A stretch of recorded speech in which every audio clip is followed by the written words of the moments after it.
first daily briefing was on the 1st of February, and it's been occurring regularly since then. And the reason why it was quite early in South Korea was because the first confirmed COVID-19 case was quite early as well. So that happened around 20th of January, so much earlier than in the UK. So because the virus reached South Korea earlier, the government had to respond faster as well. There's another reason why I think South Korea brought in daily press briefings from the very beginning, and that's because they have a much more recent memory of dealing with viral outbreaks. And one good example is in 2015, South Korea had experienced the outbreak of what they call the Middle East Respiratory Syndrome, or MERS, which is another type of deadly coronavirus, and it came from the Middle East to South Korea. And so the memory of having to deal with a relatively unknown and dangerous virus is very present in South Korea right now. And through experience, I think the government was quite aware that providing the public with clear, reliable, consistent information and reassuring them is something that was quite key. Experience from past outbreaks of viruses and what worked and didn't work in each experience is something that the government talks about quite a lot with the public, right? Lessons learned, what are we doing better this time, etc. So the current pandemic is, of course, a very extreme example of this, but it really is a part and parcel kind of part of a broader effort by the government and society in South Korea to deal with deadly diseases, right?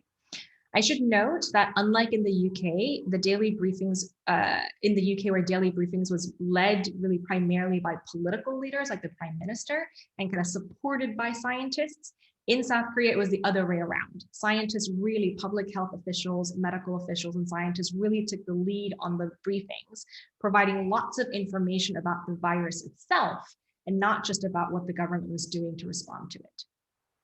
Oh, that's interesting. I didn't realize that the scientists took the role and the politicians sort of took a back step. But in these briefings, when the politicians did speak, they sent messages of condolences to the relatives of people who died.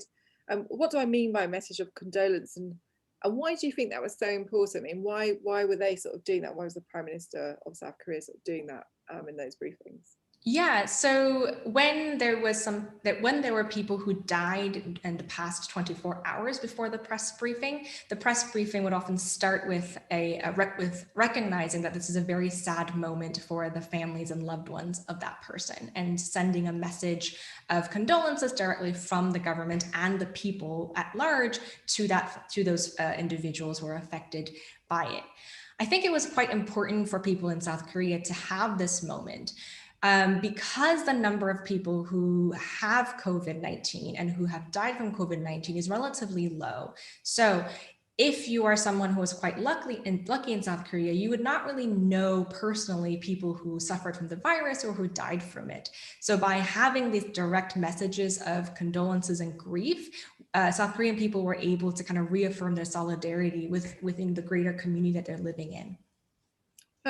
What does solidarity mean? How would you define solidarity? I mean, is it kind of being together, like supporting each other? Is that kind of what you mean by that? Yeah, I think not in physical direct terms, because we're all socially distancing right now, but I think in terms of kind of feeling emotionally connected to people who are having a difficult time right now, more so than you in this pandemic.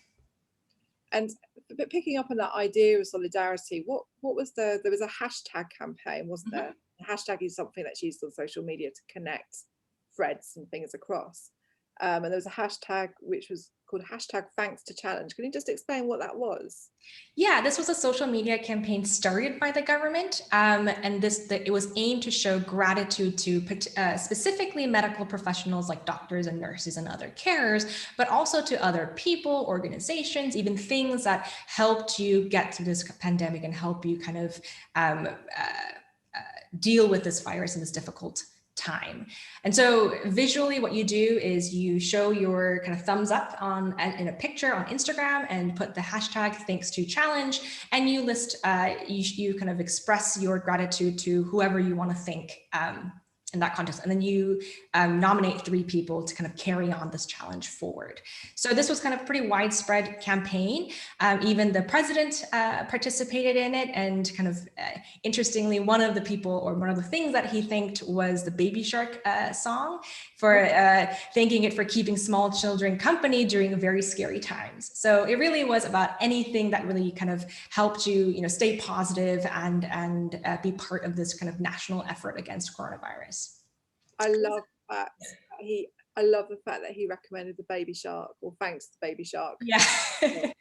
Like, just my daughter would be so happy by that.